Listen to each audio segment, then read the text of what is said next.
Hi friends. అయితే మీకు నేను ఇంతకుముందు ఒక వీడియో పెట్టాను కదా! దాని వీడియోకి పరాకాష్ట ఇదే. దీనికి నేను కాల్ సైడ్ తీసుకున్నా. ఈ కాల్ సైడ్‌లో నేను మీకు చూపించిన వీడియోలో యాక్చువల్‌గా అసలు ఏ రకంగా కూడా నేను తీసుకోవద్దు.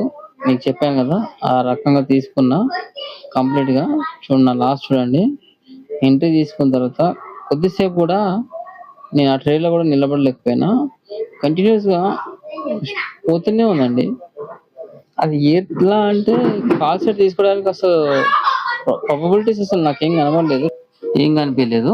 అయితే కంటిన్యూయస్‌గా ట్రేడ్ తీసుకున్న తర్వాత కంటిన్యూయస్‌గా నాకు మైనసే కనిపిస్తుంది.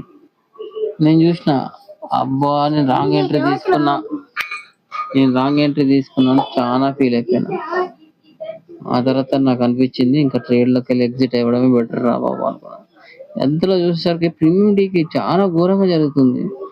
ఏందిరా ఇది ఇంత ఘోరంగా జరుగుతుంది. కాల్ సెట్ ఎంట్రీ తీసుకున్నా కూడా ప్రీమియం డీకి అనాలా వద్దా నాకు కూడా తెలుస్తలేదు. ఇది ఇవాళైతే మొత్తం ఓవరాల్‌గా నేనైతే చాలా బ్యాడ్ ఎంట్రీ తీసుకున్నా. నేను చాలా సఫర్ అయినా. సో మీకు అందుకే థంబ్‌నెయిల్‌లో కూడా ఒకటి పెడుతున్నా. రూల్స్‌ని ఫాలో అవ్వకపోతే ఏం జరుగుతుందనేది క్లియర్‌గా చెప్పాను. దాన్ని మీరు ఫాలో చేయండి. మన రూల్స్‌ని ఎప్పుడు బ్రేక్ కావద్దు. రూల్స్‌ని ఎప్పుడు మనం పాటించాలి. నేను ఎగ్జిట్ అయిదామని ఫిక్స్ అయిపోయానండి. కాకపోతే ఏ ఒక్క ఛాన్స్ అని దొరికితే బాగుంటది అని ప్లాన్ చేసిన.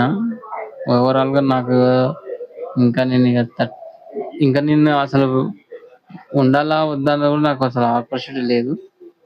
సరిపోయిందండి నాకు ఇవాల్టికైతే. బట్ ఓవరాల్‌గా నేను ఒకటే చెప్తున్నా. ఎప్పుడైనా సరే మనం రూల్స్‌ని బ్రేక్ చేయొద్దు. రూల్స్‌ని ఫాలో కావాలి. రూల్స్‌తోనే మనం వెళ్ళిపోవాలి. Thank you friends. Thank you very much. మరి రూల్స్ మీకైతే కంపల్సరీ ఫాలో అవుతారు కదా! Have a nice day. Thank you very much. ఒకసారి వీడియోని మళ్ళీ రిపీటెడ్‌గా చూడండి. మీకు అర్థమైతది నేను ఏం రాంగ్ స్టెప్ చేసినా అనేది. మీరు లైక్ చేయండి, సబ్స్క్రైబ్ చేయాలి. ఖచ్చితంగా నాకు కొన్ని మీరు మెసేజెస్ పెట్టండి. పెడితే నాకు థాంక్ యూ. మెసేజ్ పెడితే నాకు తెలుస్తది. థాంక్ యూ వెరీ మచ్ అండి.